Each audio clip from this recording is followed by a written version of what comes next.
हाँ जी दोस्तों, तो चलिए देखते हैं लास्ट मेजर एरिया इस पूरे चैप्टर का, जिसका नाम है एक्सटर्नल एड्स टू इंटरप्रिटेशन या फिर कंस्ट्रक्शन। ठीक है सर, हमने इंटरनल कवर किया। इंटरनल में हमने देखी 10 चीजें थी, 10 ऐसे मुद्दे थे जिसको आप रेफर कर सकते हो इंटरप्रिटेशन पर्पस के लिए। आप किसी की भी मीनिंग कंस्ट्रू करना चाहते हो तो ये 10 इंटरनल एड्स थे जो हमने देखा, और उसके थ्रू हम उसके इंटरप्रिटेशन के कंक्लूजन पे आ सकते हैं। सिमिलर वे में ये सारे थे इंटरनल जो हमने पीछे कवर किए। अब अपने को देखना है एक्सटर्नल क्या होता है। एक्सटर्नल का मतलब क्या हुआ कि अब हमारे पास कौन सी ऐसी चाबियां हैं जो कि एक्ट्स के अंदर नहीं पाई जाती या उससे मिली जुली चीजों से नहीं पाई जाती, हमें बाहर से ढूंढना पड़ता है। तो जो भी हमें ऐसे फैक्टर्स बाहर से उठाने पड़ते हैं for the purpose of interpretation, जैसे कि हम फॉरेन के स्टडीज को यूज कर सकते हैं, हम डिक्शनरी को यूज कर सकते हैं, टेक्निकल टर्म आता है तो हम टेक्निकल डिक्शनरी को भी यूज कर सकते हैं। ऑल्दो हमने देखा कि भाई साहब डेफिनेशन का एक अलग से सेक्शन दिया जाता है एक्ट के अंदर, तो अगर एक्ट के अंदर ही आपने डिफाइन कर दिया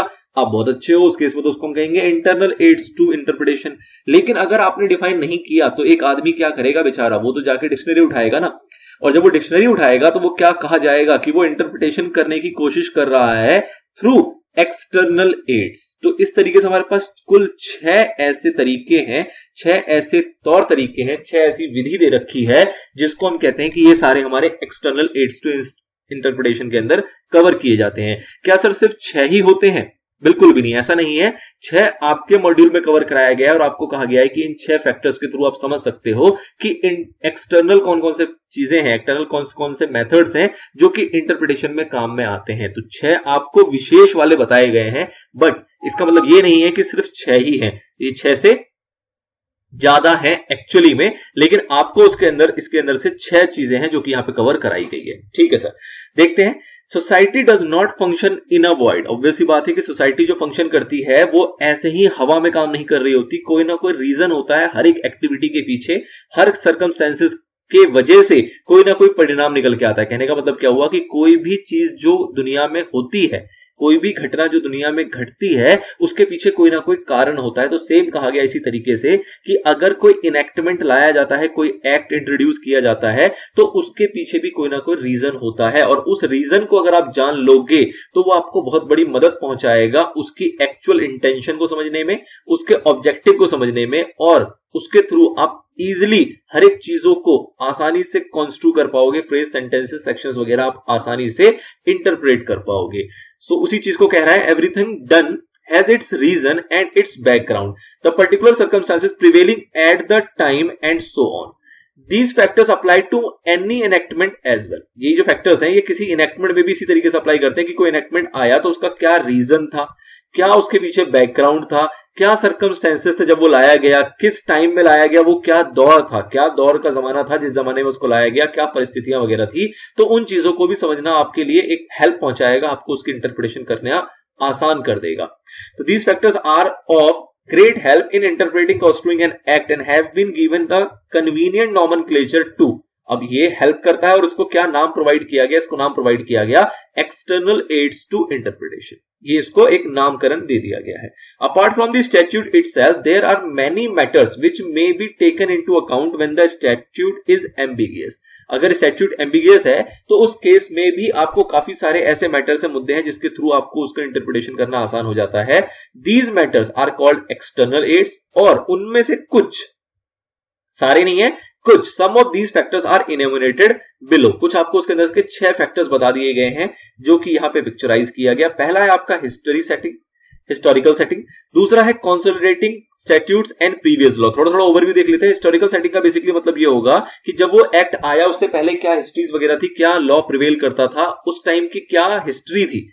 और जिस टाइम पे वो लॉ लाया गया उस टाइम पे किस टाइप के लॉ चलते थे, किन चीजों को दूर करने के लिए कौन सी ऐसी दिक्कतें थी जिसको अवॉइड करने के लिए इस एक्ट का गठन किया गया है। तो मुद्दा क्या है कि उसकी हिस्टोरिकल सारी बातों को अगर आप जान लोगे तो कहीं ना कहीं आसान हो जाएगा। ऐसा हमने और भी रूल्स में इसको देखा है। Now consolidating statutes and previous law, मतलब कई बार ऐसा हो सकता है कि 2 एक्ट्स को मर्ज करके एक लॉ बनाया गया हो। बिल्कुल सर ऐसा होता है। हमने देखा है क्या कि जो हमारा द जनरल क्लॉजेज एक्ट था वो था एक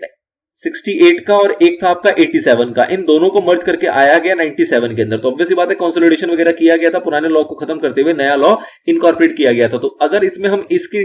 इंटेंशन को भी समझ जाएंगे तो हमें ओवरऑल एक सिनेरियो पता लगेगा जो कि ऑब्वियसली इसके अंदर भी एप्लीकेबल हो रहा होगा। तो इसलिए पुराने भी जो अगर स्टैट्यूट्स वगैरह हैं जिसको कि कंसिडरेट करके कर दिया गया है और आज के टाइम पे वो एग्जिस्ट नहीं करते, लेकिन स्टिल इसको भी रेफर किया जा सकता है for the purpose of background and knowledge about the intention of that particular act. Now अगला आता है यूजेज। ऑब्वियसली बात है कि जनरली उसको कैसे यूज किया जा रहा है, लोग एक लार्ज पब्लिक उसको किस तरीके से इंटरप्रेट करके चल रही है कई सालों से,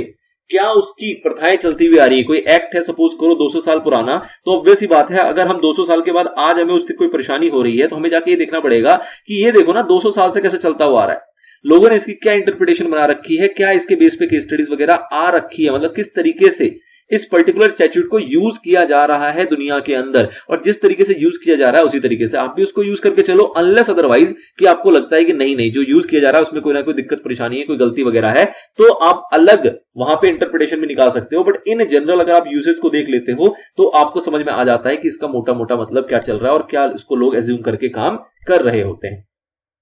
अगला आता है earlier and later acts and analogous acts, मतलब कि कुछ एक्ट होते हैं जो पहले आए जैसे कि 68, 87 वाले, कुछ एक्ट हुए इसके बाद में आए, या फिर कुछ ऐसे एक्ट जैसे एनालोगस एक्ट का बेसिकली मतलब क्या हुआ कि दो एक्ट है एक टाइम पे, 1897 से पहले दो एक्ट हैं, एक 68 भी है एक 87 भी है, कहीं ना कहीं दोनों के दोनों जो है वो सेम मुद्दे के ऊपर बात करते हैं, सेम चर्चाएं, सेम ऑब्जेक्टिव है इनका। तो अगर ऐसे एक्ट दो या दो से अधिक चल रहे होते हैं तो उन एक्ट्स को कहा जाता है एनालोगस एक्ट, मतलब कि उस केस में अगर आपको इस एक्ट में कोई परेशानी है तो आप इस एक्ट का रेफरेंस वहां पे ले सकते हो, इस एक्ट में कोई परेशानी है तो आप इस एक्ट का रेफरेंस ले सकते हो, रीजन बीइंग कि दोनों का जो ऑब्जेक्टिव है, जो इंटेंशन है वो सेम है। तो एनालोगस एक्ट्स भी मदद करते हैं आपको इंटरप्रिटेशन के अंदर। अगला आता है डिक्शनरी डेफिनेशन। ऑब्वियसली बात है कि अगर एक्ट के अंदर खुद डेफिनेशन नहीं दे रखा होगा तो कोई भी इंसान जाके झांकेगा कहां पे, डिक्शनरी डेफिनेशंस के अंदर, और उसके थ्रू भी इंटरप्रिटेशन कर सकता है। अगर टेक्निकल टर्मिनोलॉजी होगी तो ऑब्वियसली बात है कि उस केस में वो टेक्निकल डिक्शनरी को यूज करेगा, ना कि एक साधारण डिक्शनरी को। और लास्ट आता है आपका यूज ऑफ फॉरेन डिसीजंस की। ऑब्वियसली बात है कि अगर इंडियन डिसीजन से काम नहीं चल रहा है या फिर उस मुद्दे के ऊपर इंडियन कोई डिसीजन है नहीं, तो उस केस में आप फॉरेन डिसीजन को भी यूज कर सकते हो, लेकिन शर्तें यही होंगी कि जिस फॉरेन कंट्री का, जो भी आप फॉरेन कंट्री का डिसीजन यूज करना चाह रहे हो, उस कंट्री की और जो हमारी इंडियन कंट्री है, ऑब्वियसली जो हमारा इंडिया है, इसके जो जुरिस्प्रूडेंस हैं वो सेम होने चाहिए, जो लॉ है वो सेम होना चाहिए, सिचुएशन सेम होनी चाहिए, तभी जाके आप यूज कर पाओगे उस फॉरेन डिसीजन को। अगर ऐसा है कि इस फॉरेन के अंदर भी वो लॉ उसी तरीके से है जिस तरीके से हमारे इंडिया के अंदर है, तो उस केस में अगर फॉरेन में कोई डिसीजन आया हुआ है तो उस डिसीजन को भी आप यूज कर सकते हो for the purpose of interpretation of any Indian statutes. ठीक है सर, तो ये कुल 6 बातें जिसको हम वन बाय वन डिस्कस करेंगे। फिलहाल इस पार्ट में शुरू के 3 कवर कर लेते हैं और फिर नेक्स्ट पार्ट में बाकी के 3 को कवर किया जाएगा। सबसे पहले शुरू करते हैं हिस्टोरिकल सेटिंग से।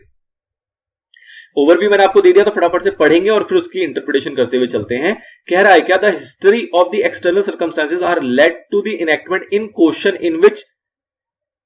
Question in of much significance in construing any enactment, मतलब कि ऑब्वियसली बात है कि जो हिस्टोरिक, जो उसके एक्सटर्नल सर्कमस्टांसेस थे, जिस टाइम पे उसको क्रिएट किया गया, उस एक्ट को इंट्रोड्यूस किया गया, उस टाइम पे जो भी एक्सटर्नल सर्कमस्टांसेस थे, हो सकता है ना कि कौन सा एक तरीके से कह सकते हो शासन चल रहा था,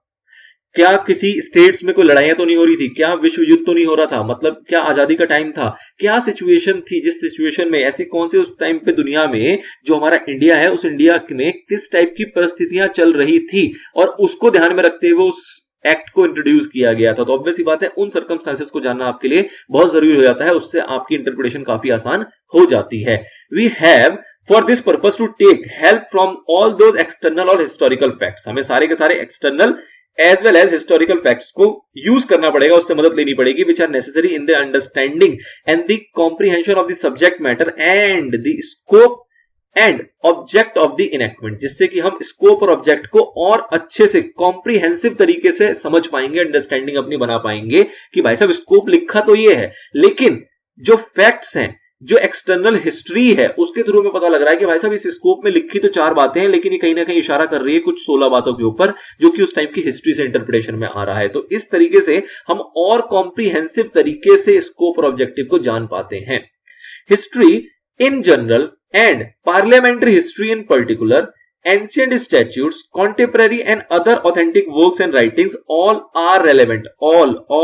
relevant in interpreting and construing an act. ध्यान दो, कह रहा है एक जनरल हिस्ट्री होती है कि उस टाइम पे हमारे देश दुनिया में क्या चीजें चल रही थी, उसके बाद एक होती है पार्लियामेंट्री हिस्ट्री। पार्लियामेंट्री हिस्ट्री का मतलब हुआ कि जब वो एक्ट को पास किया गया था तो पार्लियामेंट में किस तरीके से पास हुआ, क्या कोई ऑब्जेक्शन आया था लोकसभा में, क्या कोई ऑब्जेक्शन आया था राज्यसभा में, कब जाके उसको प्रेसिडेंट ने अपना एसेंट प्रोवाइड किया था, उसके बाद कब जाके वो ऑफिशियल गैजेट में आया था। तो कुछ की इसकी हिस्ट्री रही होगी, जो हमने देखा है कि एक चैनल के थ्रू जाके हमारा एक एक्ट पास होता है, इसके अंदर कई सारे अप्रूवल की जरूरत पड़ती है। तो ये सारे अप्रूवल क्या फटाफट से मिलते गए थे, इसमें कोई दिक्कतें वगैरह आई थी, कोई ऑब्जेक्शन वगैरह लगाया गया था, बेस्ड ऑन दैट ऑब्जेक्शन क्या कोई मॉडिफिकेशन वगैरह भी किया गया था एक्ट के अंदर। तो अगर आप इस हिस्ट्री को भी समझते हो,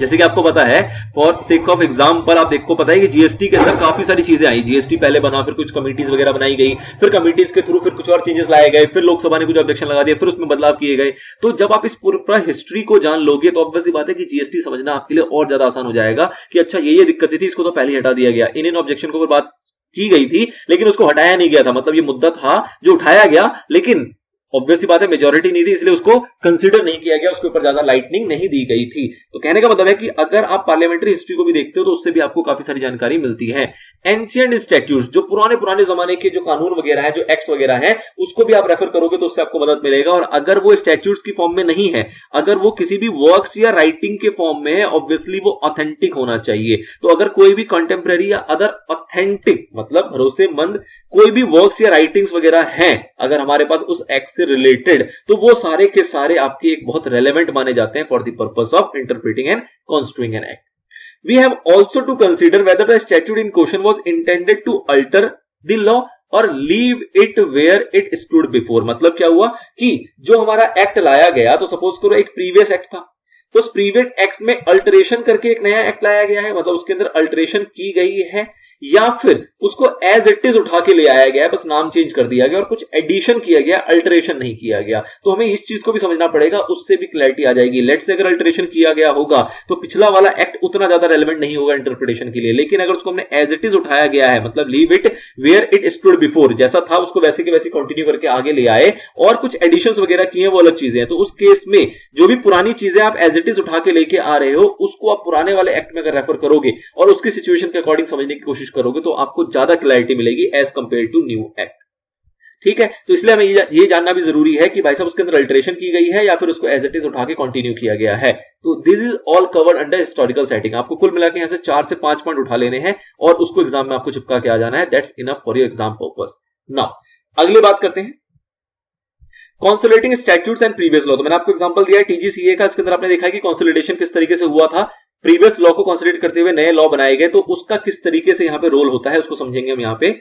क्या कह रहा था, preamble to many statutes contain expression such as, मतलब कई सारे ऐसे लॉज होते हैं, कई स्टैट्यूट्स होते हैं जिसके प्रीएम्बल में लिखा होता है, किस तरीके से लिखा होता है, an act to consolidate the previous law, मतलब वो एक्ट बनाया गया है प्रीवियस लॉ को कंसोलिडेट करते हुए, कंसोलिडेट करने के लिए। प्रीवियसली कई सारे लॉज चल रहे थे, जैसे कि अगर मैं फिर से एग्जांपल दूं, 1868 और 1887 के जो टीजीसीए थे, इन दोनों को कंसीडर करते हुए एक एक्ट बनाया गया 1897 का। तो ऑब्वियस बात है जो उसके प्रीएम्बल में लिखा गया होगा वो ये लिखा गया होगा, an act to consolidate previous law of TGCA this and TGCA this, मतलब इन दोनों लॉ को consider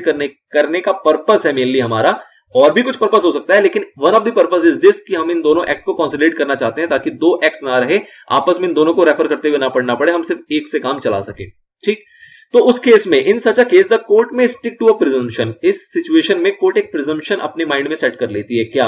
that it is not intended to alter the law, मतलब कि यहां पे पर्पस इसमें अल्टरेशन लाने का नहीं था, इसको बस कंसोलिडेट करने का पर्पस था। पर्पस ये नहीं था कि 68 को बना के इसके अंदर की बातों को, प्रोविजंस को चेंज किया जाए या 87 की प्रोविजंस को चेंज किया जाए, ना, पर्पस बस ये था कि इन दोनों को मर्ज करके एक बना दिया जाए ताकि for the purpose of clarity या फिर आपको रेफरेंस के पर्पस से आपको सिर्फ और सिर्फ एक एक्ट को रेफर करना पड़े, रिपीटेशंस वगैरह अवॉइड हो जाएं। तो इसलिए यहां पे जो कोर्ट होगा अपने माइंड में एक प्रिजम्पशन सेट कर लेगा कि भाई साहब इंटेंशन जो है वो अल्टरेशन का बिल्कुल भी नहीं है। दे में सॉल्व डाउटफुल पॉइंट्स, अगर ये एक बार माइंड में क्लियर हो गया तो ऑब्वियसली बात है कई सारे डाउटफुल पॉइंट्स जो होंगे वो सॉल्व हो जाएंगे in the statute, which with the aid of such presumption in intention. अगर आपने ये प्रिजम्पशन सेट कर लिया तो इससे आपके कई सारे डाउटफुल पॉइंट सॉल्व हो सकते हैं, rejecting the literal construction. Obviously बात है उस केस में आपका लिटरल कंस्ट्रक्शन जो निकल के आ रहा होगा वो ऑटोमेटिकली रिजेक्टिंग कैटेगरी में चला जाएगा, रिजेक्ट हो जाएगा। तो मुद्दा क्या है कि जब आपको ये चीज भी पता लग जाती है कि अच्छा इसका पर्पस क्या था, अल्टरेशन के पर्पस से लाया गया,